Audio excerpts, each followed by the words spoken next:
인사드리겠습니다. 채슬리 투자자문에서 미국 주식을 담당하고 운영하고 있는 최일호라고 합니다.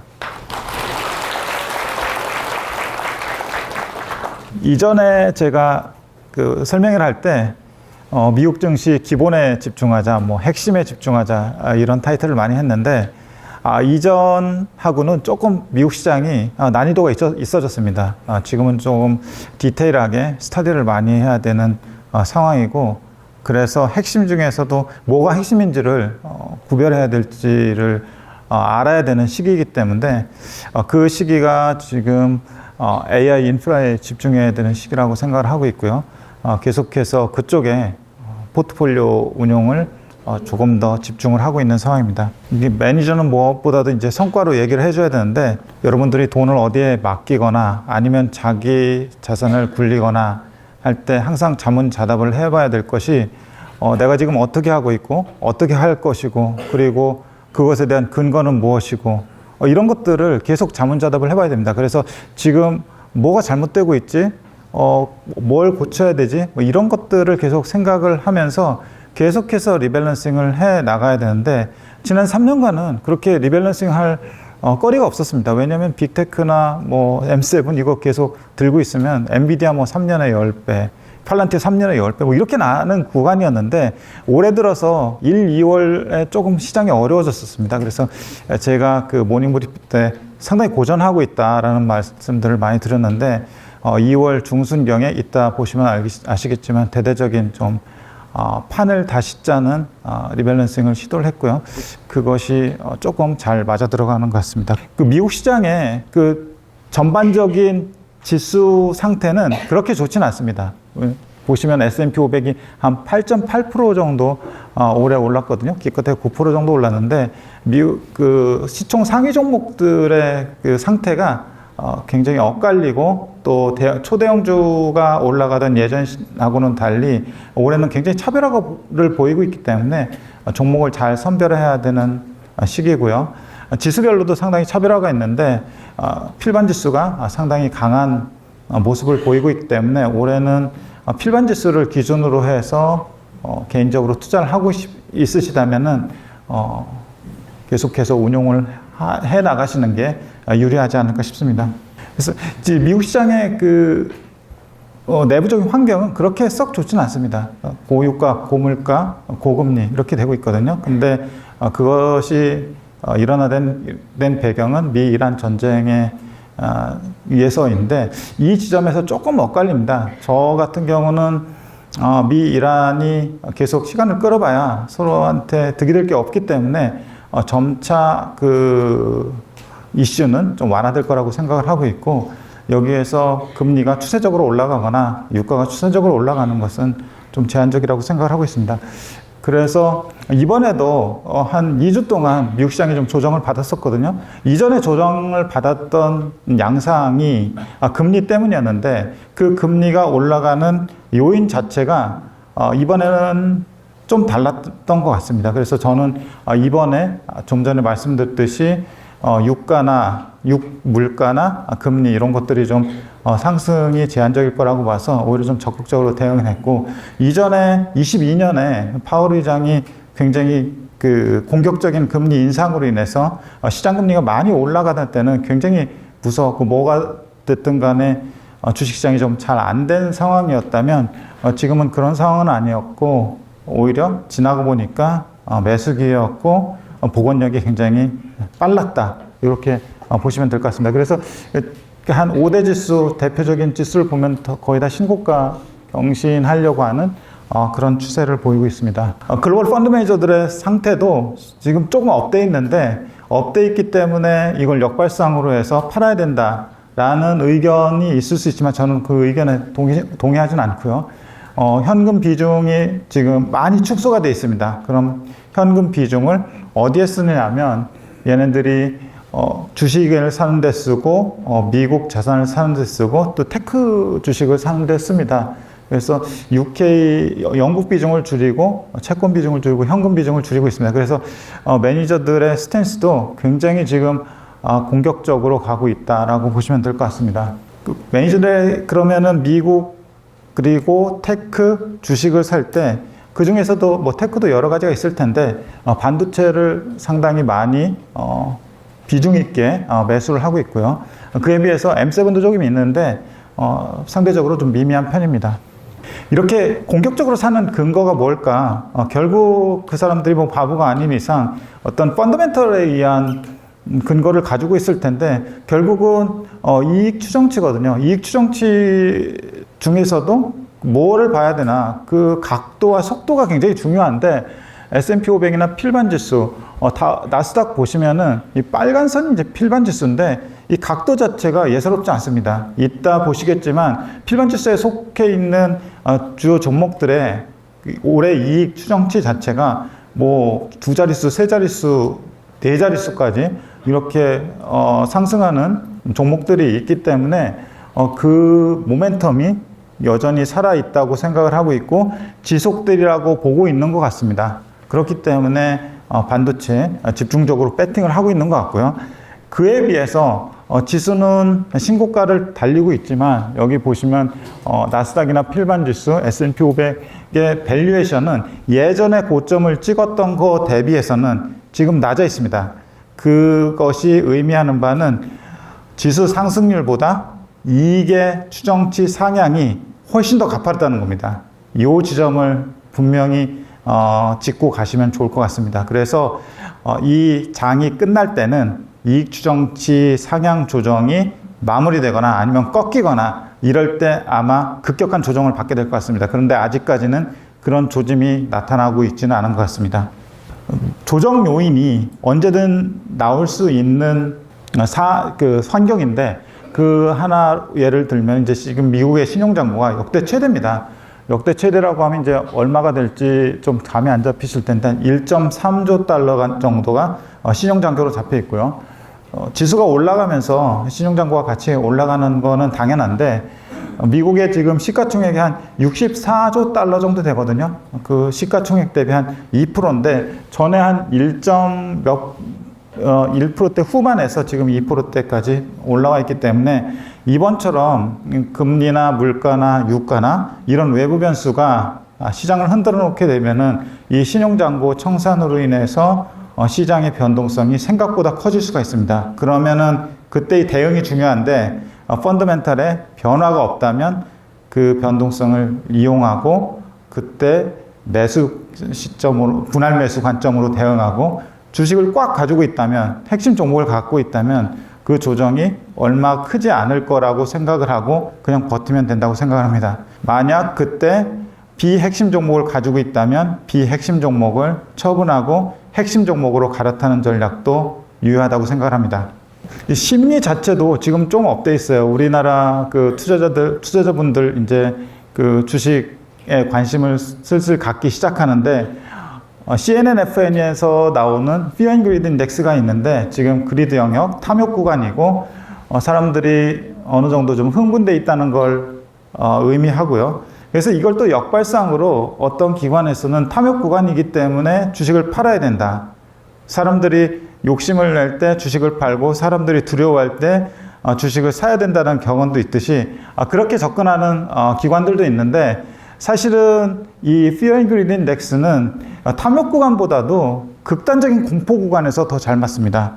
여기 보시면은 극단적인 공포 구간에 갔을 때가 25년에 관세 공포 그리고 26년 얼마 전에 있었던 미 이란 전쟁이었거든요. 이때 보면 이제 파란 선이 그 Fear and Greed 인덱스인데 이게 극단적 공포까지 내려왔었습니다. 이거는 아주 좋은 매수 기회가 됐었던 거죠.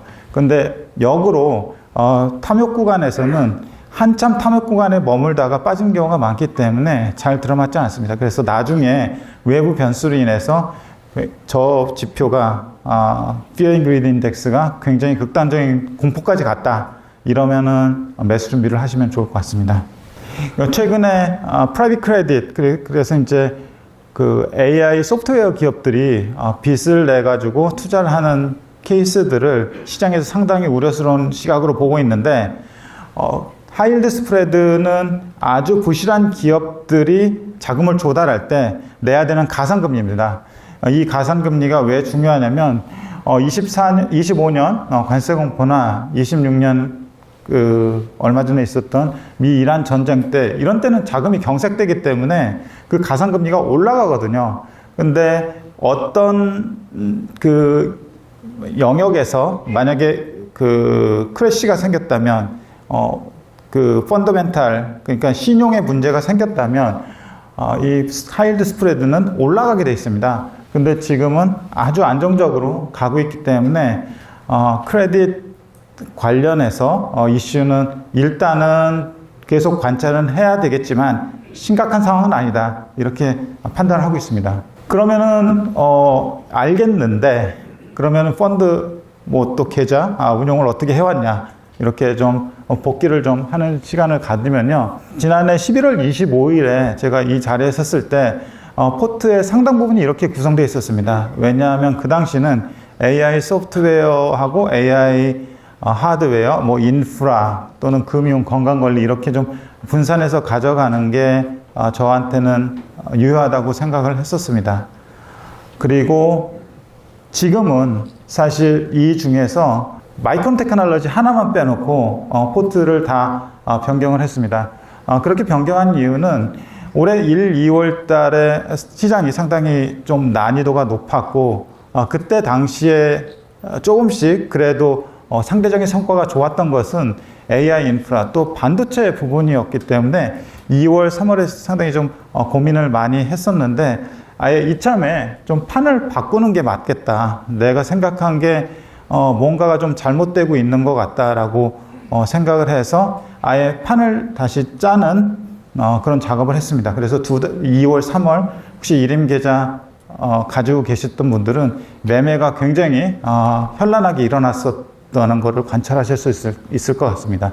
이 파널 어커라는 이세돌 구단이 쓴 책의 이름인데, 뭔가가 내가 뜻하는 대로 되지 않을 때 아예 그냥 다 엎고 다시 시작하고 다시 판을 짜나는 그런 의미이기 때문에 저는 이 말을 굉장히 좋아합니다. 그래서 여러분들도 투자를 하실 때 계속 생각을 하시다가 뭔가 좀 안 맞고 그러면은 그때는 바꾸는 것이 맞습니다. 조금씩 바꾸고 바꾸는 것이 맞아떨어지면 다 바꾸고, 이런 식으로 점진적으로 움직여야 되는 그런 구간인 것 같습니다. 예전처럼 과거의 10년처럼 M7 넣고 그냥 기다리던 때는 아닌 것 같습니다. 너무 빨라졌습니다, 시장의 움직임이. 그래서 플렉서블하게, 유연하게 행동을 하는 게 중요하다고 생각을 하고 있고요. 그래서 지금 SOXX면은 필라델피아 반도체 지수를 추종하는 ETF인데, 이게 포트에 30% 정도 들어가 있습니다. 왜 이렇게 많이 넣냐라고 하면은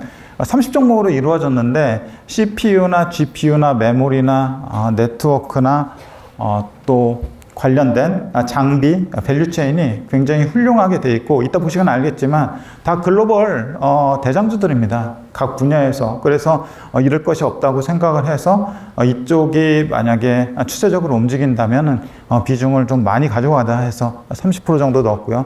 그럼에도 불구하고 메모리 쪽은 더 강한 임팩트를 줘서 마이크론 테크놀로지는 한 20% 들어가 있고요.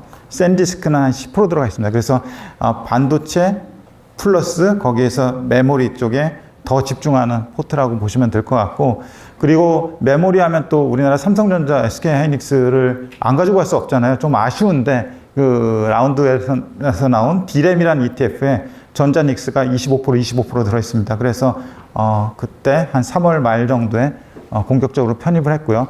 그 다음에 램리서치, 어플라이드 머티리얼, ASML은 장비주인데, 이건 뭐 한 100%, 200% 오른다가 아니라 꾸준히 설비 투자를 할 수밖에 없는 환경이기 때문에 계속해서 실적 모멘텀이 일어날 거라고 생각을 하고 있고, 글로벌 반도체 장비 대장주들이기 때문에 상징적으로 계속 가져갈 생각으로 넣었고요. 그 다음에 좀 약간 틈새 종목인데, 루멘텀하고 시에나는 최근에 데이터가 화두가 되면서 이 많은 데이터를 어떻게 빨리 이동시키느냐가 문제가 됐는데, 데이터 솔루션이나 관련된 네트워킹 장비에 특화되어 있는 종목들을 좀 편입을 했습니다. 그래서 지금 좀 공격적으로 보이지만 반도체, 인프라 관련된 주식들로 집중을 하고 있다고 보시면 될 것 같은데, 이 상황이 또 언제 바뀔지 모르기 때문에 이걸 뭐 몇 년 동안 계속 가져간다 이건 아니고요. 지금 상황이 이렇다는 거를 이해해 주시면 될 것 같습니다. 그래서 2015년부터 2025년까지는 완전히 M7의 시대였습니다. M7 지수 보면은 3,298%가 올랐습니다. 10년 동안에. 그런데 S&P 500 같은 경우는 231%가 올랐고요. 필반 지수 요즘 잘 나가지만 10년 동안에 918%가 올랐습니다. 그런데 올해 들어서 이 판 자체가 완전히 바뀌었습니다. 필반 지수가 72%가 올랐고요. 그리고 M7 지수는 기껏해야 5.9% 올랐습니다. 왜냐하면 지금 M7 중에서도 마이크로소프트, 메타, 테슬라는 완전 마이너스거든요. 그렇기 때문에 M7을 한꺼번에 가져가는 전략은 좋지 않다라고 생각을 하고 있고, 뒤에 말씀드리겠지만 써야 할 돈이 너무 많고, 그렇기 때문에 주주들한테 환원할 돈이 이전만큼 많지 않습니다. 언제까지 얘네들이 써야 될지는 지켜봐야 되겠지만 그 써야 될 돈이 더욱더 많아질 거라고 예상이 되고 있습니다. 그래서 그 가지고 하는 기준, 그러니까 미국 주식을 하는 기준이 올해는 작년에 M7에서 올해는 필반 지수로 바뀌었다라고 보시면 될 것 같고요. 그래서 좀 전에 이제 투자가 많이 늘어난다고 했는데 불과 한 달여 만에 그 파란 선에서 빨간 선으로 투자 규모가 바뀌었는데, 이게 뭐 주먹구구로 추정한 것이 아니라 다 그 빅테크들이 실적 발표를 할 때 그 실적 발표에서 얘기하는 캐펙스 규모를 가지고 합산을 한 겁니다. 그래서 26년, 27년, 28년 이전 한 3월에 추정했던 빅테크들의 캐펙스 규모보다 4월에 추정했던 캐펙스 규모가 더 높아졌고요. 그리고 다음 분기는 또 어떻게 될지 모르겠습니다. 제가 볼 때는 다음 분기도 정황상으로 봐서 이 캐펙스 규모는 줄어들지 않을 거라고 생각을 합니다. 그렇기 때문에 23년, 24년, 25년 미국 시장 굉장히 호황장이었는데 23년에서 25년으로 갈수록 S&P 500 범 미국 지수를 이기는 M7 종목이 줄어들기 시작했습니다. 올해 같은 경우 그 시장 지수를 이기는 M7 종목이 더 줄어들었고요. 그 수익률도 굉장히 미미하고 소외되어 있다고 보시면 될 것 같습니다. 뭐 미미하다는 게 뭐 마이너스가 아니라 다른 모멘텀 있는 종목들 대비 상대적으로 좀 부진한 편입니다. 그래서 필반지수 구성 종목을 보면은 여기 연초 이후로 세 자릿수 이상 오른 것들이 꽤 있습니다. 마이크론 테크놀로지도 그렇고요, AMD도 그렇고, 인텔, 암, 마벨, 코이런트, 온세미컨덕터, 글로벌 파운드리 뭐 이런 종목들이 지금 세 자릿수 올랐고, 근데 이게 단지 수급이나 내러티브에서 올랐느냐, 그건 아닌 것 같습니다. 왜냐하면 여기 26년 EPS 증가율을 보면은 세 자릿수, 뭐 네 자릿수까지 세 자릿수 이상 이익이 증가하는 종목들이 있습니다. 물론 이제 지속성의 문제겠지만 그것들은 계속 시간이 가면서 체크해야 될 문제고요. 마이크론 테크놀로지 같은 경우는 올해 같은 경우 452% 정도 이익이 늘어나는 거로 되어 있고, 주가 상승률도 연초 대비 163% 올랐습니다. 그래서 전반적으로 과거 한 10년 정도는 이 그 대형 성장주 영역 쪽에 투자 스타일이 다른 투자 스타일보다 상당히 우월했습니다. 보시면 한 10년 연평균으로 봤을 때 대형 성장주 영역이 한 18.3%였잖아요. 그런데 올해 들어서 이 스몰 미드캡 쪽이 이 대형 성장주 대비 우월한 성과를 보이고 있습니다. 이 말은 뭐냐면은 돈을 많이 쓰는 빅테크보다 그 돈을 많이 써서 수혜를 받는 쪽의 종목을 찾아보자는 쪽으로 그 시장의 시선이 바뀌고 있다는 걸 의미합니다. 그래서 지금은 포트폴리오를 짤 때 대형주 위주로 구색 갖추기를 할 필요가 없습니다. 좀 더 경쟁 우위가 있고 이익 모멘텀이 센 걸로 의미 있게 가져가야지만 의미 있는 성과가 나올 걸로 생각을 하고 있습니다. 단 중요한 거는 그 이익 모멘텀이 꺾이거나 앞에 말씀드렸듯이 금리 상승이 제한적이지 않고 추세적으로 갈 때는 상당히 경계를 해야겠지만 지금으로서는 제가 볼 때는 이 추세는 이어지지 않을까 싶습니다. 그래서 그 화두가 이제 AI 캐펙스고 AI인데 지금 어디까지 왔나 보면은 챗GPT나 뭐 제미나이 많이 쓰시겠지만 이제 묻고 답하는 시대에서 묻고 답하고 엑셀 문서 만들어줘, 파워포인트 만들어줘, 워드 만들어줘, 이런 에이전틱 AI로 바뀌는 상황에 서 있고요. 그리고 더 나아가 물리 AI까지 자율주행이나 로봇 또 산업계까지 로봇이 침투하게 되면 더 많은 데이터가 쓰이게 되고 더 많은 컴퓨팅 파워가 쓰이게 되고 더 많은 인프라가 깔려야 되기 때문에 우리의 생각의 한계를 뛰어넘는 부분은 분명히 있다고 생각을 하고 있고요. 그 생각의 한계를 규정을 짓고 가면은 패착에 빠지기 쉬울 수도 있다고 생각을 합니다. 물론 제가 패착에 빠질 수도 있긴 하지만 어쨌든 그런 부분들을 잘 저희 팀원들과 모니터링 하면서 갈 생각입니다. 그래서 지금 AI의 기업 채택률, 기업의 AI 채택률이 한 20% 정도입니다. 이게 제가 볼 땐 한 50%까지는 가면은 주가는 좀 선반영하는 그런 측면이 있기 때문에 어느 정도 그 성숙 단계에 이르지 않을까라고 생각을 하고 20% 정도에서는 조금 더 세이프하지 않나, 조금 더 갈 길이 남아있지 않나라고 생각을 합니다. 거기에다가 지금 사람이 70분에 할 수 있는 일을 80%의 그 성공률로 해치우고 있다고 하거든요. 근데 80분 하면은 조금 더 아쉬운 면이 있잖아요. 이게 8시간으로 바뀌게 되면은 한 사람을 대체할 수 있는 수준이 되지 않을까. 그러면은 8시간까지 갈 때는 몇 년이 걸릴까라고 생각하면 그렇게 오랜 시간이 걸릴 것 같지 않습니다. 그런데 최소한 6개월, 1년, 2년 이런 식으로 한번 그 추세를 따라가 보면은 언젠가는 뭐 요 정도면 됐다라고 할 때가 오지 않을까라고 생각합니다. 그래서 대체로 제가 지금 운영해왔던 미국 주식의 현황하고 제가 생각하고 있는 시장 환경 그리고 앞으로의 그 운용에 대해서 대략적으로 말씀을 드렸는데 이건 제 생각이었고 또 이걸 이제 점검을 해줄 수 있는 문지호 상무를 이 자리에 초대해서 좀 더 디테일한 얘기를 들어보도록 하겠습니다. 감사합니다.